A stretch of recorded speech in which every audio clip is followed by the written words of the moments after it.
je serai là, divinement je vous aime. Bonjour, chers choisis de Jésus.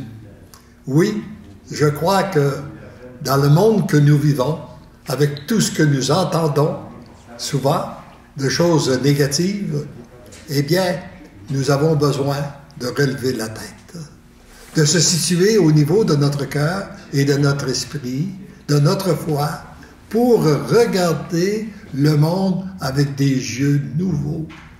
Et ça change beaucoup de choses en nous et parfois autour de nous puis à travers nous. Prenons de nouveau conscience de la pensée de ce jour. Mon enfant, je te veux complètement pur. Voilà le désir de notre Dieu. Et c'est aussi ce qui devrait nous animer, qui devrait devenir notre désir à nous, d'être totalement pur. Puis il dit, ce qui est impossible à réaliser par toi-même. Par contre, il nous dit, avec ton consentement, je te purifie. C'est mon œuvre et non la tienne. N'oublie jamais que je t'aime. Vous ne trouvez pas que c'est beau, ça? C'est facile, c'est reposant. Parce que essayer par nous-mêmes de devenir des purs, de devenir des saints, c'est impossible. Par contre, c'est l'œuvre de Dieu et il agit dans la mesure où on lui laisse la liberté d'agir. Tout ce qu'il a besoin, c'est notre consentement de renoncer à notre volonté pour faire la volonté propre, pour faire sa volonté à lui et non pas la nôtre. D'ailleurs, c'est qu'on regarde, quand on regarde ça un peu avec notre histoire, c'est que ce fut le premier péché d'Adam et Ève, ça a été de renoncer à la volonté de Dieu pour faire leur volonté propre. Ce qui les a conduits, ce qui a conduit le monde dans lequel nous sommes. Et très souvent, nous souffrons dans ce monde-là de souffrance. Où il y a beaucoup de divisions, il y a beaucoup de fausseté qui circulent et tout ça. Et le seul chemin qu'on peut prendre, c'est celui qu'a pris nos premiers parents. Renoncer à notre volonté pour faire la volonté de Dieu. Et à ce moment-là, c'est qu'on découvre une nouvelle paix, une nouvelle joie, un nouveau bonheur. Il y a un petit coin du paradis terrestre qui s'ouvre immédiatement pour tous les gens qui disent, qui acceptent de faire la volonté de Dieu. Alors peut-être on va prendre un petit peu, si vous me permettez, on va prendre le message numéro 13. On va l'approfondir avec mon tout petit. J'accueille ta demande, je la fais mienne, afin qu'elle devienne puissance sur le cœur de notre Père. Alors, dès qu'on met notre demande de Jésus, il la présente au Père et elle est exaucée. Puis, très bientôt, éclatera mon royaume sur cette terre. Ça, c'est une espérance. C'est ce qui fait que, comme chrétien, peu importe ce qu'on va vivre, c'est des moments de tribulation, c'est des moments de purification, mais la réalité, c'est que très bientôt éclatera mon royaume sur cette terre. L'heure appartient à mon Père. Ce grand événement se prépare par la purification des cœurs. Ça ne fait pas de bruit. C'est pas annoncé dans les journaux, à la radio ou à la télévision. Non, c'est la transformation des cœurs. Et puis, mes choisis, je les veux complètement purs. Voilà le désir de Dieu qu'a pour chacun de nous. Ce qui est impossible pour vous-même, avec votre consentement, je purifie. C'est mon œuvre et non la vôtre. Alors on peut donc se reposer et le laisser agir. Mais faut-il qu'il ait toute la liberté d'agir. Vous, regardez-moi agir. Demeurez dans votre chambre intérieure. Prenez du temps pour concentrer à l'intérieur de nous. Ça me rappelle toujours la prière de Saint François d'Assise qui a dit, quand tu commences à prier, tu pries un Dieu là-haut, loin de toi. Continue à prier, tu vas prier un Dieu qui est là-haut, mais beaucoup plus près de toi.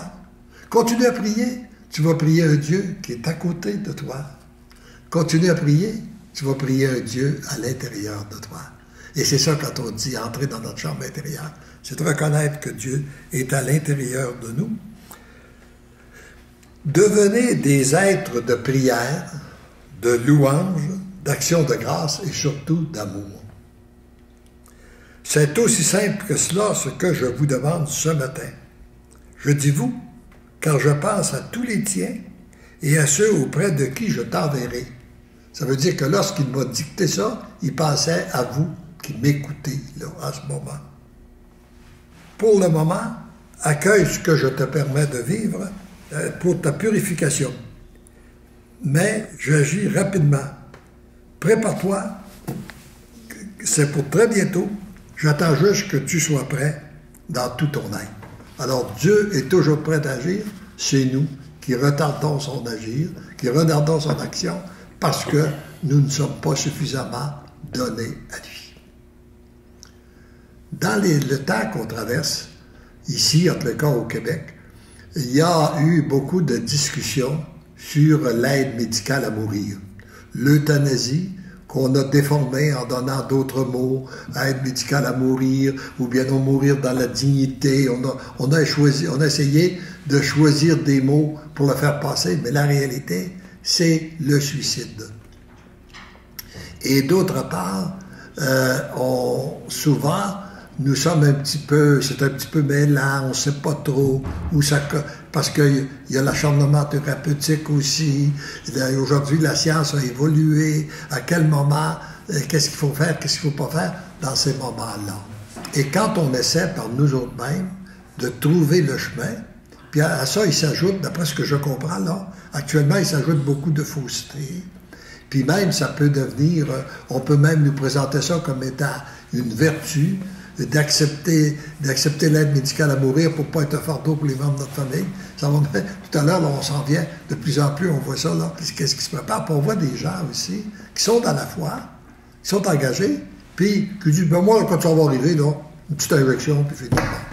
Alors, mais moi, je pense qu'il faut faire attention, parce que nous avons pris, dans une vie, nous avons pris souvent des mauvaises décisions qui nous ont conduits là où on ne voulait pas aller, qui ont été la source de nos souffrances. Et lorsqu'arrivent les derniers moments de notre vie, je pense qu'il est important de ne pas prendre de mauvaises décisions à ce moment-là, parce que ça peut être capital. Et pour ne pas se tromper, on doit vérifier au niveau de notre Église. Qu'est-ce que nous enseigne notre Église? Et j'ai relevé le catéchisme a 4 versets qui parlent de l'euthanasie. Puis, c'est assez simple. J'aimerais que vous les preniez, les méditer, mais je pense que je vais ici, là, je vais prendre le temps de les lire tout de même pour voir comment est-ce que c'est pas tellement long, puis de quelle façon que ça vient faire un éclairage dans toutes les circonstances qu'on peut avoir à vivre. Ceux dont la vie est diminuée ou affaiblie réclament un respect spécial.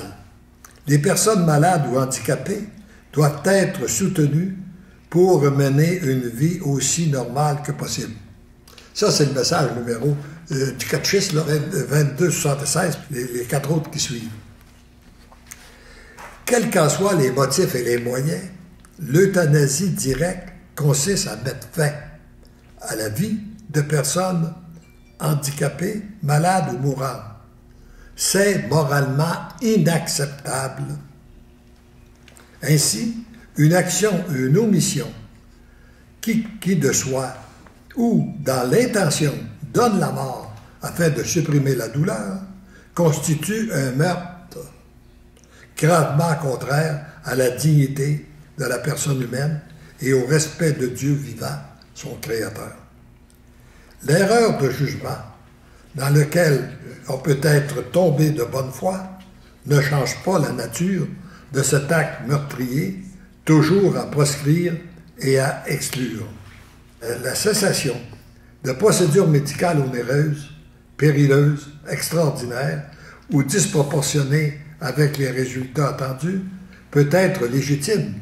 C'est le refus de l'acharnement thérapeutique. On ne peut pas ainsi donner la mort. On accepte de ne pas pouvoir l'empêcher. La décision doit être prise par le patient s'il en a la compétence et la capacité, ou sinon par les ayants droit légaux, en respectant toujours la volonté raisonnable et les intérêts légitimes du patient. L'autre strophe dit, au 2279, « Même si la mort est considérée comme imminente, les soins ordinaires dus à une personne malade ne peuvent être légitimement interrompus. L'usage des analgésiques alléger les souffrances du moribond, même au risque d'abréger ses jours, peut être moralement conforme à la dignité humaine si la mort n'est pas voulue. » Voyez-vous toute l'intention, là. C'est ça qu'on donne beaucoup de différence entre les intentions. Est-ce qu'on prend un médicament pour soulager la souffrance? Il peut avoir des effets de raccourcir la vie. Ça, on dit c'est moralement acceptable. Mais ce qui n'est pas acceptable, c'est de poser un geste dans l'intention de mettre fin à la vie, soit par une injection, ou soit encore en privant la personne, en arrêtant, par exemple, de la nourrir, parce que dit, si elle va mourir, c'est de poser un geste avec l'intention de donner la mort, qui n'est pas acceptable. Alors, ni comme fin, ni comme moyen, mais seulement prévu et toléré comme inévitable. Les soins palliatifs constituent une forme privilégiée de la charité désintéressée. À ce titre, ils doivent être encouragés. Bon.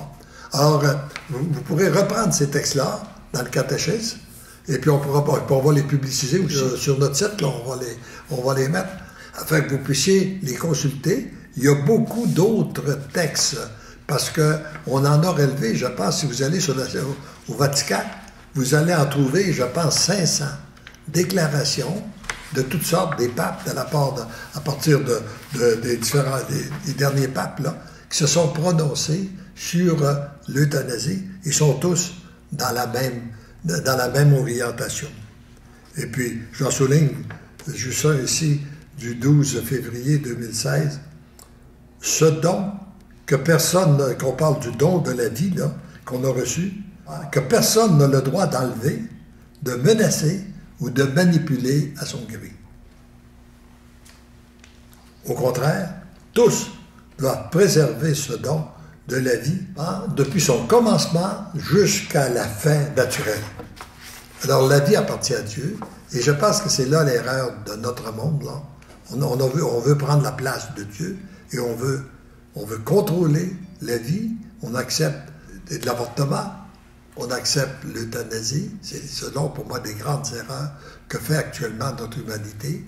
Et nous, en tant que choisis de Jésus, nous avons un désir, une volonté de faire la volonté de Dieu et d'être purifiés par lui, de lui donner toute liberté d'agir et de se soumettre, de dire oui, Seigneur, oui, si tu veux que je sois malade actuellement, je te donne mon oui.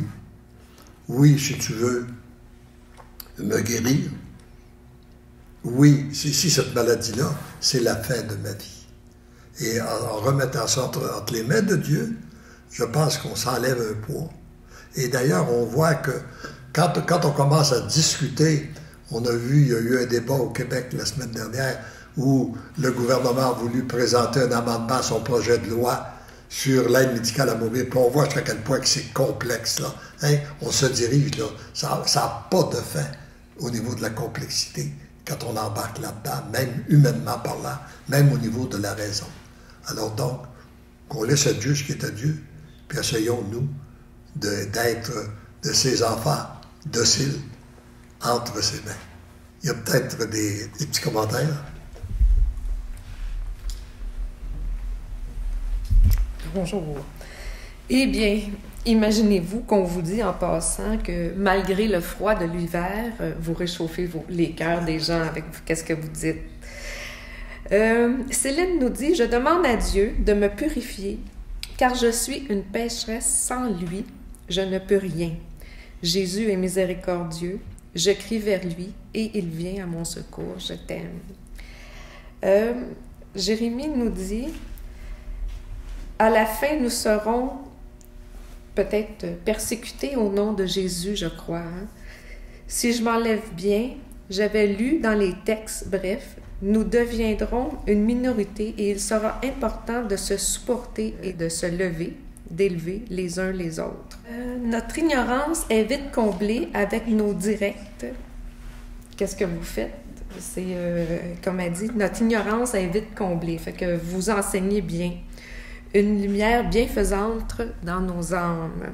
C'est que ça touche beaucoup de gens, encore une fois, le sujet que vous abordez aujourd'hui. C'est important. Merci. Et on pourrait peut-être reprendre, depuis quelques semaines, je vous ai parlé du petit livre que j'avais écrit pour le bonheur des jeunes. Je vous demande de le reprendre, de le lire. On pourrait peut-être en regarder une petite partie. On avait vu, si vous vous souvenez, la semaine dernière, on avait parlé de l'importance de regarder le monde. Que nous, on doit regarder les jeunes, mais regarder aussi tout le monde comme étant de la bonne terre, mais qui a peut-être été mal ensemencée, ou pas ensemencée du tout, qui a produit des mauvais fruits si elle était, ou elle a produit des bons fruits si elle a été bien ensemencée. Et peut-être, si on veut découvrir un peu plus loin, je dis, si l'on veut découvrir de quelle façon, si nous sommes de la bonne terre ou pas, on pourrait peut-être s'interroger, es-tu une personne heureuse ou pas?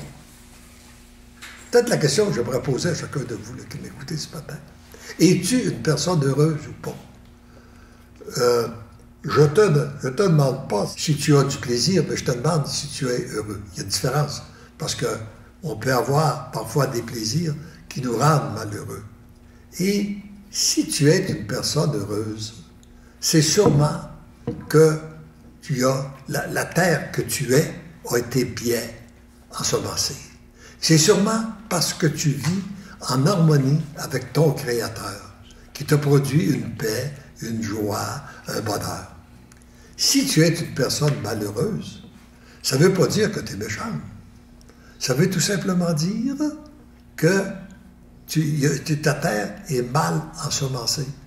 Et peut-être que tu as été victime de courants de pensée du monde. Parce que pour arriver à vivre selon le plan de Dieu, dans la société que nous vivons, surtout depuis les 50 dernières années, on a besoin de renoncer au courant de pensée du monde. Puis c'est pas parce qu'une pensée a été véhiculée, qu'elle a été acceptée par tout le monde, qu'elle est bonne. Elle peut même être très mauvaise. Il s'agit de regarder nous avons un choix à faire. Nous avons à demander à l'Esprit Saint de venir faire l'éclairage en nous pour qu'on soit capable de discerner ce qui est vrai et qu'est-ce qui est faux. Et de s'aligner. Parce que, puis en même temps, il y a des choses qui sont bonnes, mais poussées à l'extrême. Souvent, l'adversaire prend des bonnes choses que Dieu fait, puis nous pousse à l'extrême, puis ça devient mauvais. Prenons l'exemple, par exemple, de manger. C'est une bonne chose de manger. On a besoin. C'est bon pour notre corps. Mais si on mange trop, on va devenir malade. C'est la même chose pour boire. Alors, pousser à l'extrême, une bonne chose peut devenir mauvaise. Alors donc, on a à demander à Dieu le discernement là-dedans pour discerner ce qui est vrai et qu'est-ce qui est faux. Bon. L'autre point que je soulevais, c'est que on a tous été marqués dans notre enfance pour différentes raisons, soit positives, soit de manière positive, de manière négative. Et notre enfance, elle a été conditionnée par les décisions qu'ont prises nos parents, nos grands-parents même, avant notre naissance.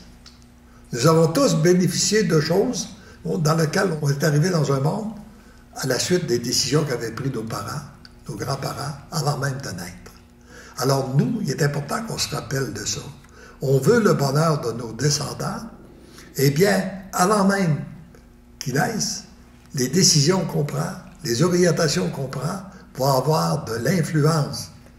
Et on voyait encore dans le texte d'aujourd'hui, quand Salomon, après avoir eu toute sa gloire, et puis supposément d'être l'homme le plus sage qui avait passé sur cette terre, a bifurqué à la fin de sa vie. Il est devenu...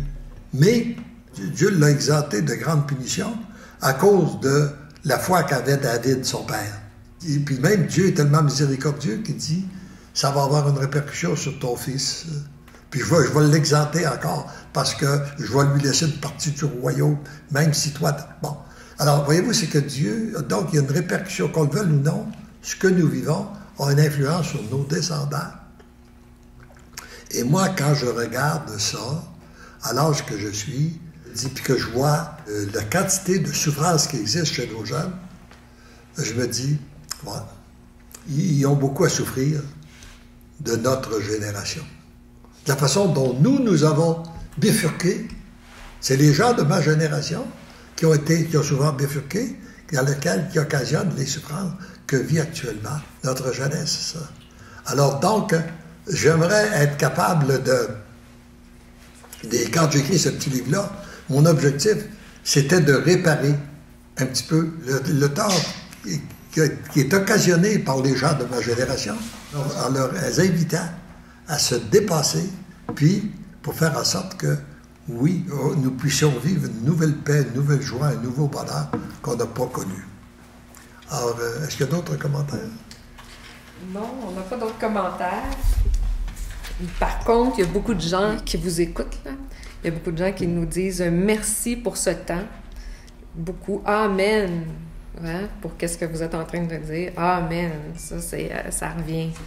Donc, on peut dire, et puis ils disent Seigneur, encore, ils vous disent merci à vous, merci à Dieu, mais pour tout ça, parce que ça vient leur parler.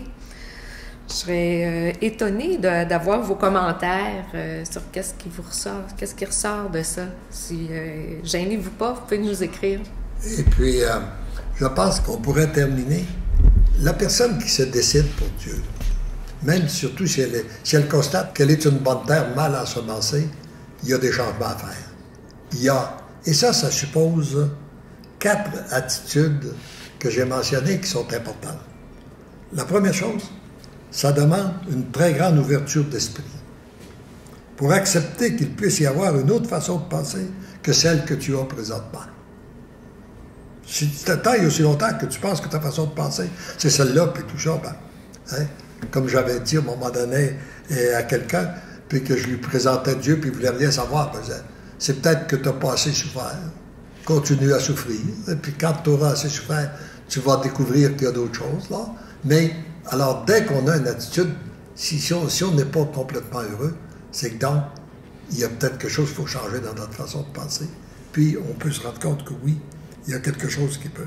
Alors, ça demande une très grande ouverture d'esprit. Puis, en même temps, ça demande une très grande force de caractère pour décider par toi-même et non à partir des grands courants de pensée qui circulent dans le monde. Ça suppose beaucoup de caractère. Je dis, moi, peu importe où va la société, moi, ce que je veux, moi, j'en ai juste une vie sur la terre, là. Puis je reconnais que je suis un être créé par Dieu. Il m'a créé par amour, puis je veux répondre à son désir, puis je veux répondre à sa volonté. Le monde, faites ce que vous voulez, mais moi, c'est ça. Ma décision est prise. Puis ça demande une force de caractère pour y persévérer. Puis ça demande aussi un esprit d'abnégation pour prendre le risque d'être jugé par tes amis, ta famille, puis ton entourage. Ils diront ce qu'ils voudront, mais moi, ma décision est prise, et c'est ça. Bon. Une très grande volonté pour persévérer et renoncer à certains plaisirs passagers afin de construire un bonheur à moyen puis long terme. Voilà. Alors, c'est les 4 grands points. Et puis, je peux dire que moi, personnellement, à chaque fois que j'ai pris ces décisions-là, ça l'a produit pour moi une plus grande satisfaction en moi-même, plus de paix, plus de joie, plus de bonheur, une plus grande confiance en moi, un plus grand respect de la part des autres, contrairement à ce qu'on pense parfois, là. Lorsqu'on a le courage d'affirmer notre foi, ça attire le respect chez les autres. Et un plus grand nombre de vrais amis et un plus grand nombre de témoignages et d'appréciation.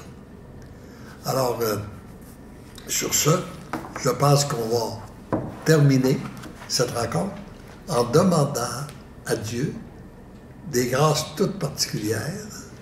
Et je vous invite à réfléchir. Si vous avez des questionnements sur ce qui circule aujourd'hui dans l'aide médicale à mourir, c'est-à-dire l'euthanasie, de vous brancher, de regarder ce que notre Église dit, et d'autre part, si vous avez l'impression d'être une terre mal ensemencée, eh bien, vous pouvez prendre le temps de méditer ce petit volume-là pour découvrir que vous êtes une bonne terre. Et il s'agit de bien l'ensemencer. Et nous terminons en nous disant, à tout le monde, parce que l'amour nous aime, nous devenons l'amour. Soyez dans l'allégresse, bientôt je serai là, divinement je vous aime.